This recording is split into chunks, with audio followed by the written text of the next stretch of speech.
સહજ ન્યૂઝ.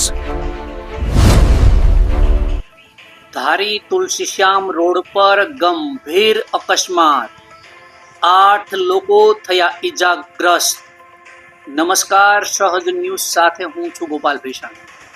ધારી તાલુકાના તુલસીશ્યામ રોડ પર આજે રિક્ષા અને ટાટા 407 વચ્ચે ગમખ્વાર અકસ્માત સર્જાતા અફરાતફરીનો માહોલ સર્જાયો હતો.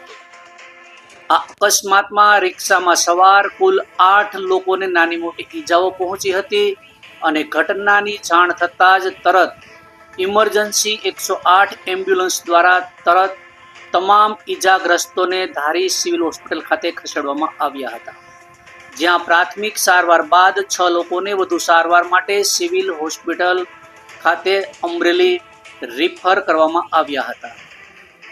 અકસ્માતની ખબર પડતા સેવાભાવી લોકો અને સ્થાનિક લોકો મોટી સંખ્યામાં હોસ્પિટલ ખાતે પહોંચ્યા હતા. બીજી તરફ ધારી પોલીસ પણ ઘટના સ્થળે પહોંચી અને આગળની કાર્યવાહી હાથ ધરી હતી. મહત્વની બાબત એ છે કે ધારી સિવિલ હોસ્પિટલમાં ઓર્થોપેડિક ડોક્ટર ન હોવાથી દર્દીઓને વારંવાર અમરેલી રિફર કરવાની ફરજ પડે છે. આ મુદ્દે સ્થાનિક લોકો દ્વારા તાત્કાલિક ઓર્થોપેડિક ડોક્ટરની નિમણૂક કરવાની માંગ પણ ઉઠી છે. રિપોર્ટર સંજય વાઘેલા, સહજ ન્યૂઝ, અમરેલી.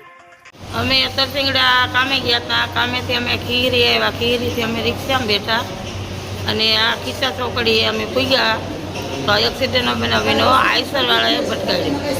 રિક્ષા હતી? હા, અમે રિક્ષામાં હતા. કેટલા લોકોને વાગ્યું છે? અમે 4 મજૂર હતા અને બીજા દરબારના બેનું હતા. બધા મહેમાન આવ્યા હતા તરસિંગડા. આપનું નામ? મારું નામ હસીનાબેન નૂરમહમદભાઈ આલિયાણી. ક્યાં રહેવાનું? ધારે હિમતીમડી સરસિયાળ.